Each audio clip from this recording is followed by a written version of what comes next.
Good morning बेटा। हमारा first chapter complete हो गया। अब इसके बाद सेकंड चैप्टर है बेटा बायोलॉजिकल क्लासिफिकेशन। बायोलॉजिकल क्लासिफिकेशन हमने इस चैप्टर में पढ़ना है बेटा, कैसे हमने ऑर्गेनिजम्स को क्लासिफाई किया है डिफरेंट कैटेगरीज में। जैसे आपने लास्ट चैप्टर में पढ़ा था कि हमने ऑर्गेनिजम्स को आइडेंटिफाई किया, फिर उनको क्लासिफाई किया। बायोलॉजिकल क्लासिफिकेशन क्यों जरूरत पड़ी क्लासिफिकेशन की? ताकि हम इजीली उनको स्टडी कर पाए। तो ये क्लासिफिकेशन कहाँ से शुरू होती है बेटा? सबसे पहले क्लासिफिकेशन की बेटा एक साइंटिस्ट ने, एरिस्टोटल ने।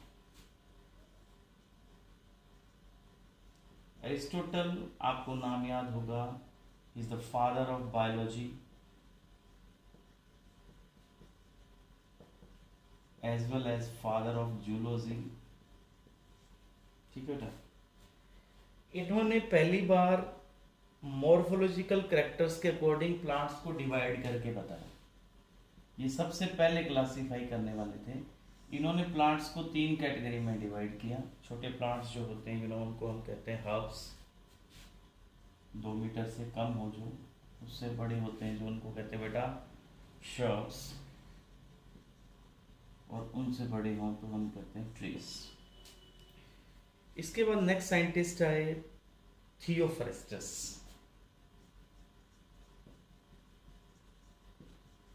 Theophrastus who is also called as father of ancient plant taxonomy.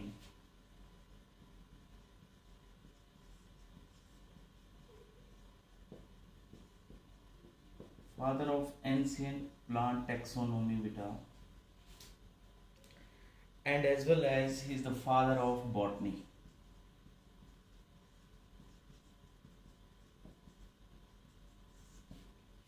Yes बेटा। थियोफ्रेस्टस ने एक बुक लिखी, हिस्टोरिया प्लांटेरम।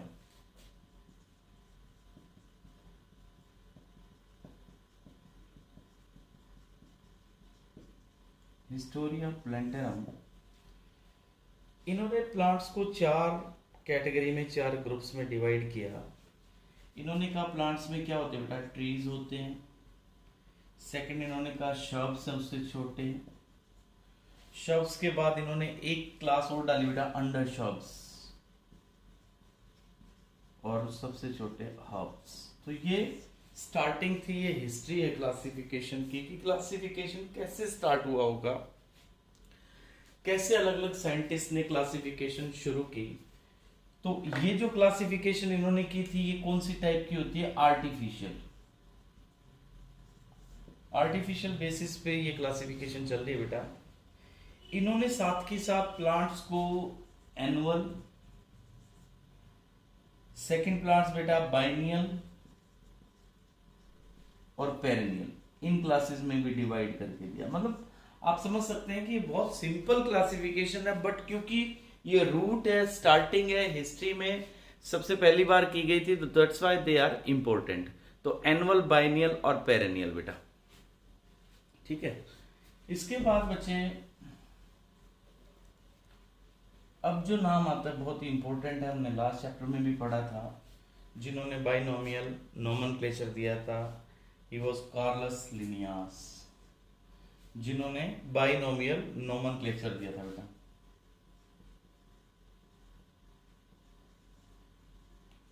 कार्लस लिनियास।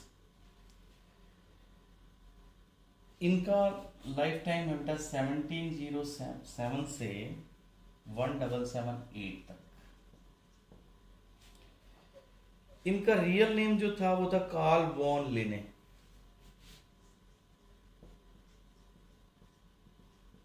तो इन्होंने अपने नेम को लैटिनाइज्ड किया, और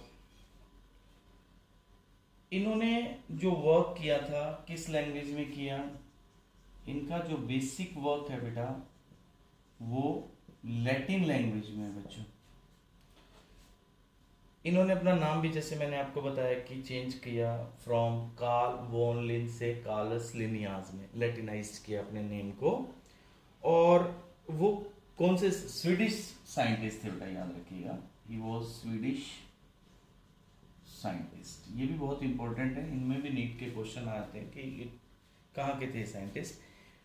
Carolus Linnaeus is the father of taxonomy, very important बेटा, he is the father of taxonomy.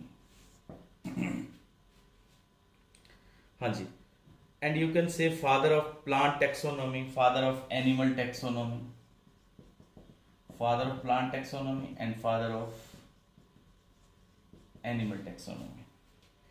इसके बाद बच्चों इन्होंने क्या क्लासिफिकेशन दी, इनकी क्लासिफिकेशन बहुत लंबे टाइम तक यूज हुई। इन्होंने दिया बेटा two kingdom system. Two kingdom system में इन्होंने कहा कि अर्थ पे दो ही तरह के ऑर्गेनिजम्स हैं, या तो प्लांट्स या एनिमल्स। तो इन्होंने दो किंगडम दिए बेटा, किंगडम प्लांटी और kingdom Animalia.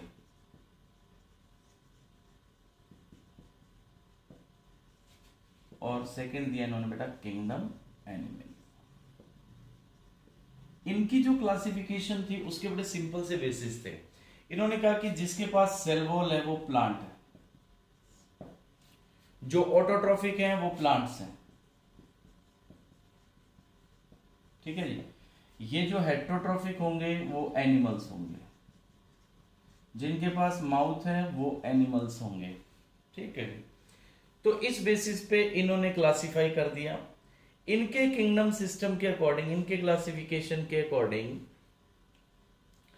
Bacteria, blue green alga और यूकैरियोट्स जैसे मोसिस, ब्रायोफाइट्स, टेरिडोफाइट, जिम्नोस्पर्म, एंजियोस्पर्म, इन सबको इन्होंने किस में डाल दिया, प्लांट्स में। अब देखो, क्योंकि ये कहते हैं जिनके पास सेल वॉल है वो प्लांट्स है, तो ऑब्वियसली बैक्टीरिया भी प्लांट हो गया इनके अकॉर्डिंग, तो है ना। बैक्टीरिया प्लांट हो गया, ब्लू ग्रीन एल्गा प्लांट हो गया, सियानोबैक्टीरिया, मोसिस, और सबसे इंपॉर्टेंट बात फंगस को उन्होंने इसमें रख दिया, फंगी को इन्होंने प्लांट में काउंट कर दिया। इनके अकॉर्डिंग सेल वॉल हो तो वो प्लांट्स में आ जाएगा। यूनिसेलुलर ऑर्गेनिजम्स जैसे थे क्लेमाइडोमोनास, क्लोरेला, स्पाइरोगायरा, और इन्होंने उसको भी प्लांटी में रख दिया, जैसे इन्होंने क्लेमाइडोमोनास,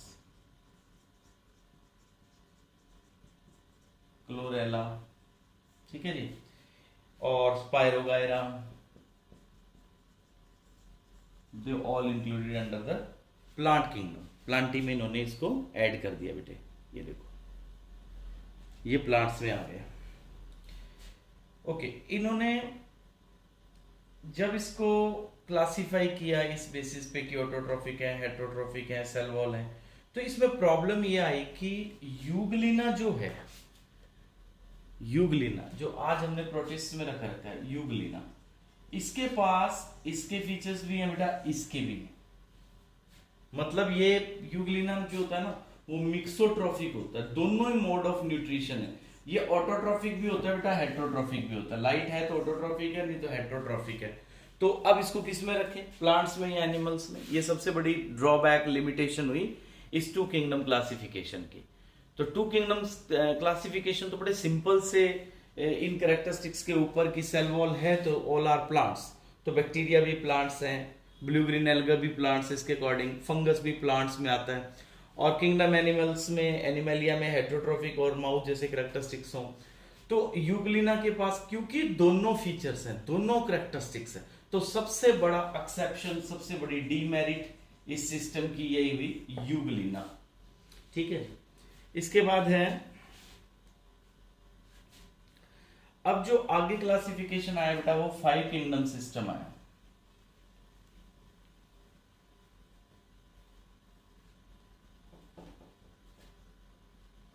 फाइव किंगडम सिस्टम,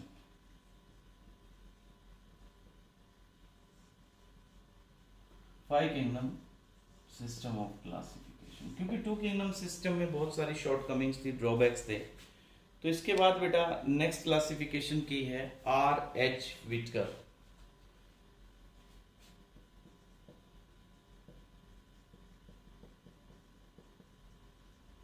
इन्होंने क्लासिफाई किया ऑर्गेनिजम्स को 5 किंगडम सिस्टम में 1969 बेटा।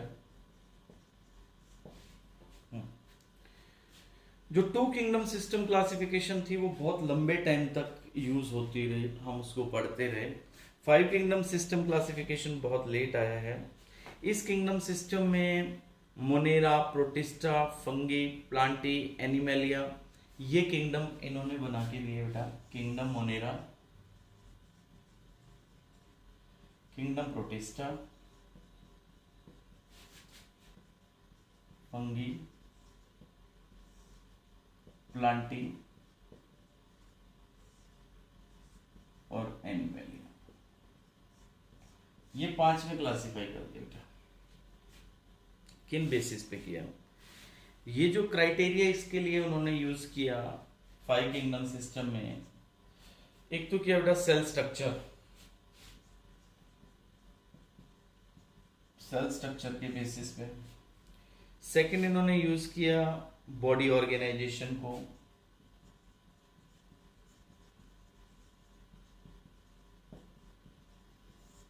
थर्ड बेटा इन्होंने यूज किया मोड ऑफ न्यूट्रिशन को।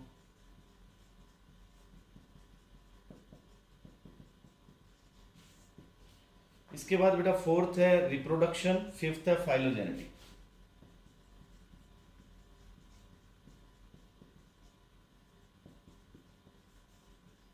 फाइलोजेनेटिक का मतलब इवोल्यूशनरी रिलेशनशिप जो ऑर्गेनिजम्स के बीच में। अभी जब आप इसको डिटेल में पढ़ेंगे तो आप जान जाएंगे कि किन बेसिस के ऊपर इन 5 किंगडम सिस्टम को ये सिस्टम में क्लासिफाई किया गया। तो 5 किंगडम सिस्टम में बेटा किंगडम मोनेरा, प्रोटिस्टा। तो इस किंगडम में मोनेरंस में किन किन को इंक्लूड किया? इस किंगडम में बेटा यूज किया ऑल प्रोकैरियोट्स को। प्रोकैरियोट्स आप जानते हैं जिनके पास ट्रू न्यूक्लियस नहीं होता, मेम्ब्रेन बाउंड स्ट्रक्चर नहीं होते सेल में, नो मेम्ब्रेन बाउंड ऑर्गेनली।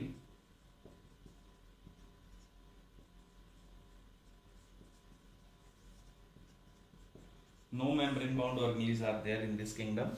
जैसे इसमें कौन आएगा बेटा? इसमें बैक्टीरिया आ जाएंगे, आर्की बैक्टीरिया, माइकोप्लाज्म्स, यानी जो भी प्रोकैरियोटिक सेल्स वाले ऑर्गेनिजम्स हैं वो इन्होंने इस किंगडम में रख दिए।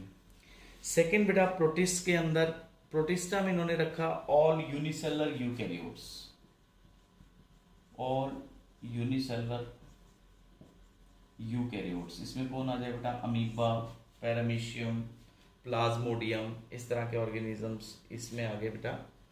इसमें slime moles, diatoms, dinoflagellates, euglenoids, ये सब इस यूनिसेलर यूकैरियोट्स में, इस किंगडम में आ जाएंगे बेटा। फंगी में कौन आ जाएगा बेटा? इसमें आ जाएंगे यूकैरियोटिक, नॉन फोटोसिंथेटिक,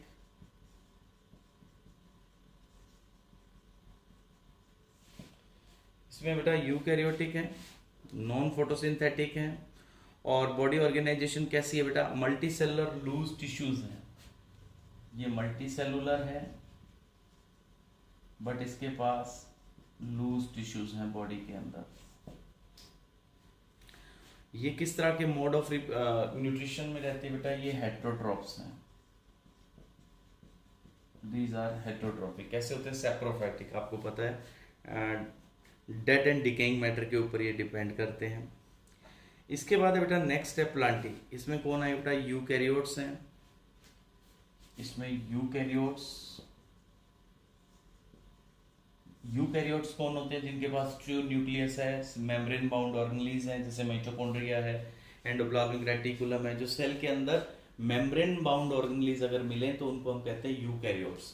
तो इसमें यूकैरियोट्स आते हैं, इनकी सेल वॉल में सेलुलोज होता है बेटा, सेल वॉल विद सेलुलोज। और आप जानते हैं ये फोटोसिंथेटिक है, ठीक है जी। फोटोसिंथेटिक ऑर्गेनिजम्स आते हैं इसमें, सेलुलोज होती है, न्यूक्लियर मेम्ब्रेन प्रेजेंट है। इनके पास लेवल ऑफ ऑर्गेनाइजेशन कैसा है बेटा? इनके पास टिश्यू सिस्टम, ऑर्गन सिस्टम है, ठीक है जी। नेक्स्ट है बेटा एनिमल्स। एनिमेलिया में कौन आते हैं? यूकैरियोट्स। यूकैरियोट्स तो होंगे क्योंकि इसके मोनेरंस के बाद सारे यूकैरियोटिक हैं। इनके पास no cell wall, cell wall नहीं होती एनिमल्स की सेल्स के अराउंड। इसके बाद बेटा न्यूक्लियर मेम्ब्रेन प्रेजेंट होती है, टिश्यू, ऑर्गन सिस्टम है, टिश्यू है, ऑर्गन सिस्टम है, तो ये बॉडी ऑर्गेनाइजेशन मिलती है एनिमल्स के पास। और कैसा मोड ऑफ न्यूट्रिशन है, ये होलोजोइक और सेप्रोफाइटिक यानी हेट्रोट्रॉफिक है। हेट्रोट्रॉफिक है बेटा। हेट्रोट्रॉफिक में कैसे, holozoic. Holozoic mode of nutrition आपको याद हो, हमने डाइजेशन वाले में पढ़ा था कि जब ऑर्गेनिजम्स कॉम्प्लेक्स फूड पे डिपेंड करते हो, कॉम्प्लेक्स फूड जाता हो बॉडी में, तो वो होलोजोइक मोड ऑफ न्यूट्रिशन होता है। इनमें बेटा होलोजोइक भी है और सेप्रोफाइटिक भी है। इसके बाद बेटा रिप्रोडक्शन के बेसिस पे अगर आप देखें तो इनमें क्लासिफिकेशन कैसे रही है। रिप्रोडक्शन जो होता है वो मोनेरन्स के पास कॉन्जुगेशन है।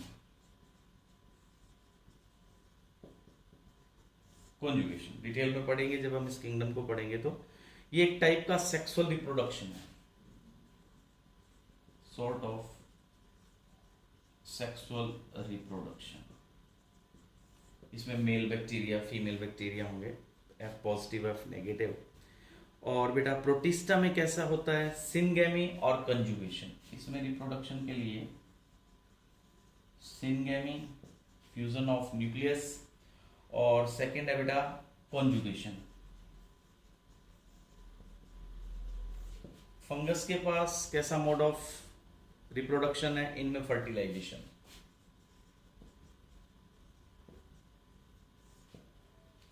प्लांटी के पास क्या होगा बेटा, फर्टिलाइजेशन। और हमारे पास भी फर्टिलाइजेशन। यस। अब इसके बाद बेटे हमने अब किंगडम पढ़ने हैं वन बाय वन, सारे किंगडम सिस्टम को हमने पढ़ना है। ये टेबल आपको एनसीईआरटी में भी मिलेगी। 5 किंगडम क्लासिफिकेशन किन बेसिस पे है।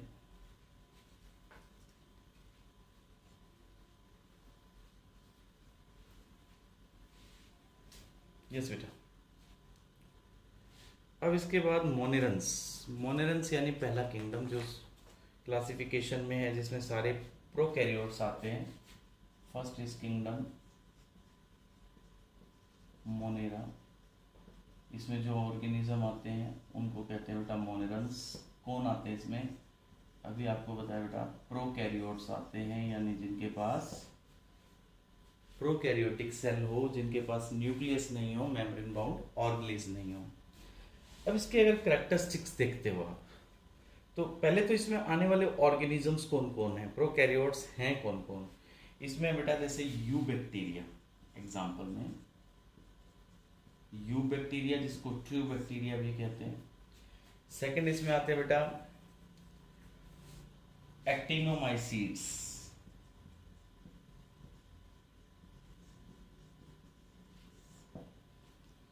थर्ड आता है बेटा इसमें ब्लू ग्रीन एल्गा।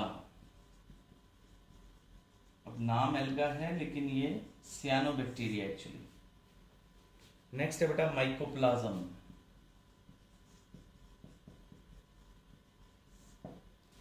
माइकोप्लाज्म के बाद है बेटा आर्किबैक्टीरिया, एंशिएंट बैक्टीरिया जो सबसे पुराने हैं जो, और रिकेट्स।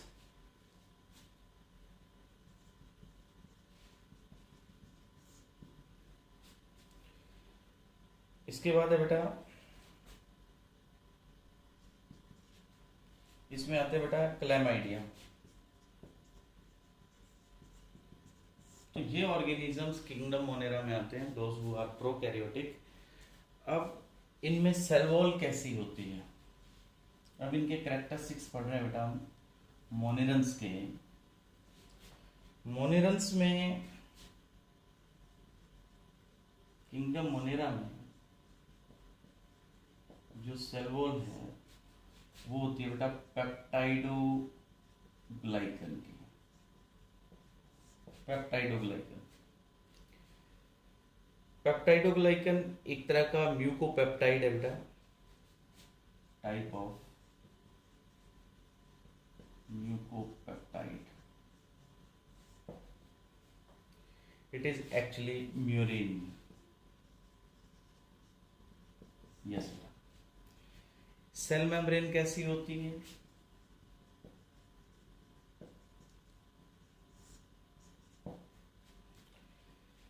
सेल मेम्ब्रेन जो प्रोकैरियोट्स की होती है वो बेटा लिपिड प्लस प्रोटीन की बनी हुई होती है। It is composed of lipid plus proteins. Cell wall और सेल मेम्ब्रेन के बीच में, जैसे ये अगर हम स्ट्रक्चर ड्रॉ करें कि जैसे ये सेल मेम्ब्रेन है बेटा और ये बाहर सेल वॉल है। ये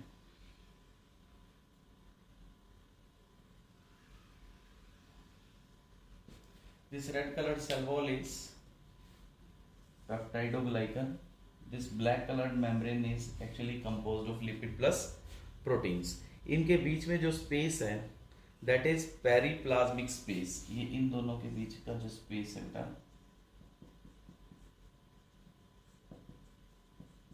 पेरीप्लाज्मिक स्पेस।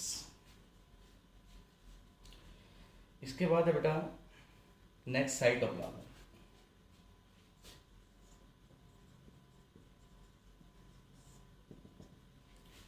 साइटोप्लाज्म क्या, इसके अंदर क्या नहीं होता, अभी मैंने आपको बताया मेम्ब्रेन बाउंड ऑर्गेनेलीज नहीं है बेटा इसके पास। मतलब बैक्टीरिया के पास अंदर माइटोकॉन्ड्रिया, एंडोप्लाज्मिक रेटिकुलम, ठीक है जी, ये स्ट्रक्चर्स उसमें नहीं मिलेंगे, गोल्जी अपरेटस नहीं मिलेगा। साइटोप्लाज्म में ऑब्वियसली न्यूक्लियस नहीं है, न्यूक्लियस एब्सेंट है।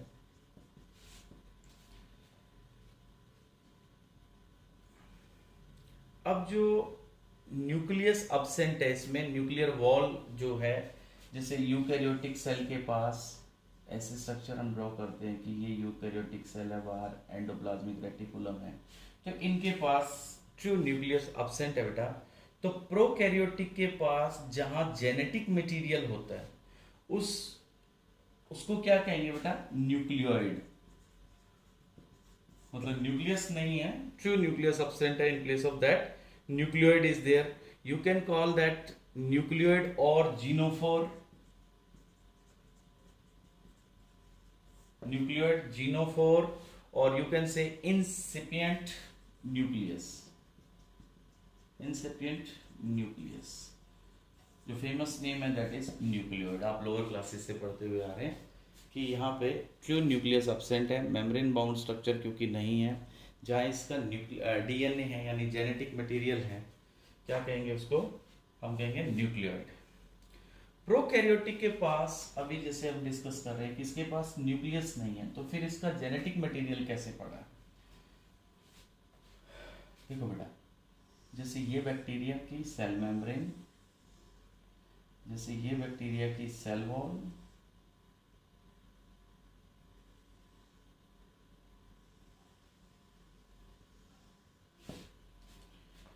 प्रोकैरियोटिक के पास ट्रू न्यूक्लियस नहीं है तो ट्रू क्रोमोसोम भी नहीं है। अब ट्रू क्रोमोसोम क्या है, हमारे पास जो क्रोमोसोम मटेरियल है, क्रोमाटिन मटेरियल जो होता है, उसमें क्या मिलता है, उसमें डीएनए मिलता है बेटा हमारी सेल्स में, यूकैरियोट्स में। यूकैरियोटिक सेल्स के न्यूक्लियस में डीएनए प्लस हिस्टोन प्रोटीन्स मिलते हैं, ये मिलकर के न्यूक्लियोसोम बनाते हैं।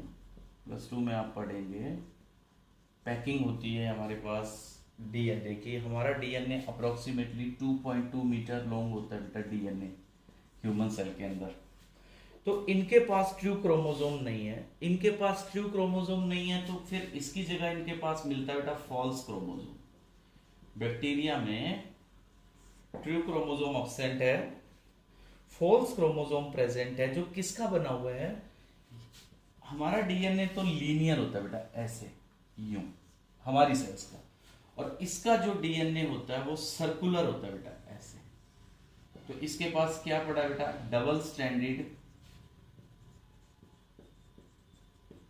डबल स्ट्रैंडेड का मतलब ये दो स्ट्रैंड है, जैसे ए स्ट्रैंड ये बी स्ट्रैंड, तो इसके पास डबल स्ट्रैंडेड सर्कुलर डीएनए है बच्चों। सेकंड, इसके पास हिस्टोन प्रोटीन्स नहीं है, हमारे पास तो देखो ये डीएनए के साथ जो प्रोटीन पड़ा होता है कौन सा होता है, हिस्टोन, और इसके पास हिस्टोन प्रोटीन्स नहीं है, तो कौन से प्रोटीन्स हैं, नॉन हिस्टोन प्रोटीन्स आ गए। तो ये नॉन हिस्टोन प्रोटीन्स में जैसे एग्जाम्पल कौन से प्रोटीन्स हैं इसमें, जैसे बेटा पोलीअमाइन, पोलीअमाइंस, यस बेटा। इसके बाद है बेटा जो इसका फॉल्स क्रोमोसोम है, अभी जो मैंने आपको बताया, ये क्वाइल करता है and that coiled false chromosome form the chromosomal region. जैसे यहां हम बनाते हैं, ये इसका क्रोमोसोमल रीजन है, that is called as false chromosome. This false chromosome, ये जो रीजन है, ये जो जगह है, this region is called as nucleoid. क्या क्या नाम बताया मैंने आपको? न्यूक्लियोइड कह सकते हो, जीनोफोर कह सकते हो, फाइब्रिलर न्यूक्लियस कह सकते हो, और इंसिपिएंट न्यूक्लियस भी कह सकते हो आप इसको। हाँ जी, इसके पास जो राइबोसोम्स होते हैं, राइबोसोम्स कौन थे बेटा? प्रोटीन फैक्ट्रीज होते हैं, राइबोसोम्स जिनके ऊपर प्रोटीन सिंथेसिस चलता है। तो इसके राइबोसोम्स जो होंगे बैक्टीरिया के, वो राइबोसोम्स हमारे राइबोसोम्स से अलग होते हैं। हमारे राइबोसोम्स जो होते हैं वो होते हैं 80s के, इनके होते हैं बेटा 70s के। तो ये डिफरेंसेस हैं यूकैरियोटिक और प्रोकैरियोटिक सेल्स में। अब इसके बाद हम आ रहे हैं नेक्स्ट पे, you bacteria. What is you bacteria? Means true bacteria.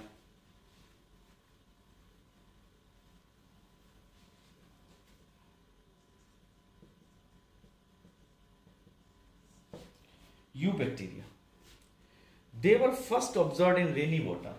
इनको फर्स्ट टाइम किस में ऑब्जर्व किया गया था? रेनी वाटर में। और किसने ऑब्जर्व किया था? एंटन वॉन लुइनहोइक ने। जेनेटिक्स में हमने पढ़ा था इनके बारे में। इन्होंने जो फर्स्ट टाइम ऑब्जर्व किया था ना, जो थ्योरी थी प्री मेंडेलियन थ्योरी, जिसमें एक थ्योरी थी प्री फॉर्मेशन थ्योरी। जो थ्योरी ये कह रही थी कि जो स्पर्म है उसके अंदर एक्चुअली बेबी पास होता है फादर से मदर के अंदर, तो वो लुइनहोइक ने दी थी वो थ्योरी। इन्होंने 1675 में बैक्टीरिया डिस्कवर किया और इन्होंने उसको कहा कॉल्ड एनिमोक्यूल्स। एनिमोक्यूल्स का मतलब little animals. He titled them as little animals.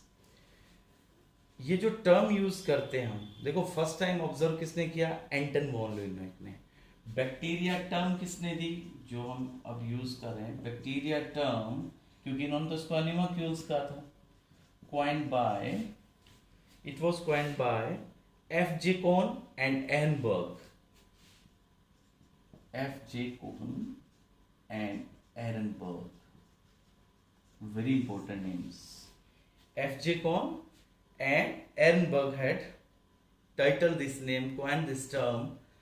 और अब इनकी शेप बेटा, शेप बैक्टीरिया की शेप के अकॉर्डिंग उसके नाम होते हैं। तो बैक्टीरिया की अलग अलग शेप हमें मिलती है। बैक्टीरिया की शेप के अकॉर्डिंग, जैसे जो स्फेरिकल बैक्टीरिया होंगे उनको, उनके लिए जो टर्म यूज करते हैं कोकस,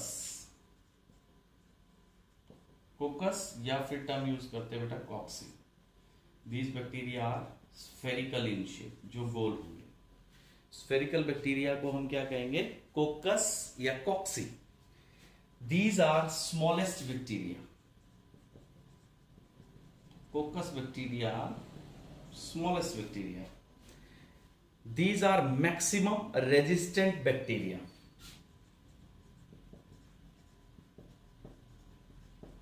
आप कह सकते हो इनको किल करना मुश्किल है, बहुत ज्यादा रेजिस्टेंस रखते हैं। एग्जाम्पल डायप्लोकोकस निमोनियाई। डायप्लोकोकस निमोनियाई कौन है? बैक्टीरिया जो निमोनिया कॉज करता है बच्चों में। निमोनिया क्या डिजीज होती है बेटा?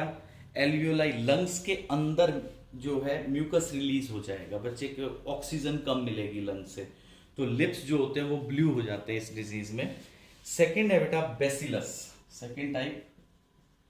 पहले कोकस, दूसरे बैक्टीरिया बेटा बेसिलस या फिर बेसिलाई कहते हैं इनको। जैसे ई कोलाई बैक्टीरिया, आपको ध्यान हो, ई कोलाई बैक्टीरिया, या फिर हम इनको कहते हैं, एक एग्जांपल और बेटा बेसिलस एंथ्रासिस। Bacillus anthracis. ये बैक्टीरिया कौन से हैं? मोस्ट ऑफ बैक्टीरिया इस कैटेगरी से आते हैं बेटा, और रोड शेप्ड बैक्टीरिया है। जैसे ये कैसे थे, स्फेरिकल, और ये मिलेंगे आपको रोड शेप्ड, इस तरह के बैक्टीरिया। हाँ जी। थर्ड है बेटा spirillum.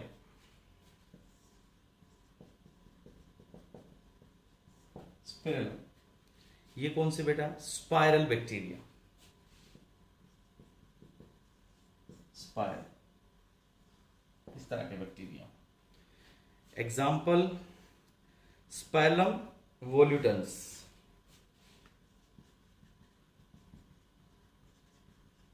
Spirillum volutans. Fourth are vibrio या कोमा,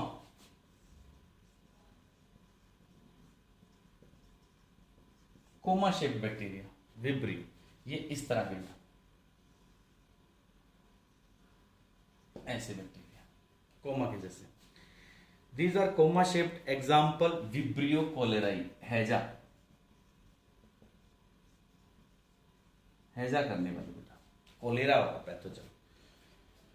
तो ये हमने किंगडम मोनेरा स्टार्ट किया बेटा। इसमें हमने मोनेरा के cell wall, cell membrane, cytoplasm, उसका क्रोमोसोम, फिर बेटा उसकी शेप, ये चीज़ें हमने पढ़ ली है। अब हमने आगे इसमें gram positive, gram negative bacteria, और structure of eubacteria and structure of flagella, ये टॉपिक्स हमारे रहते हैं, न्यूट्रिशन इन बैक्टीरिया। तो यहाँ तक आपने बुक से पढ़ना है। ये जो लेक्चर हुआ है इसके नोट्स प्रिपेयर करने हैं। ठीक है बच्चों, thank you, have a nice day.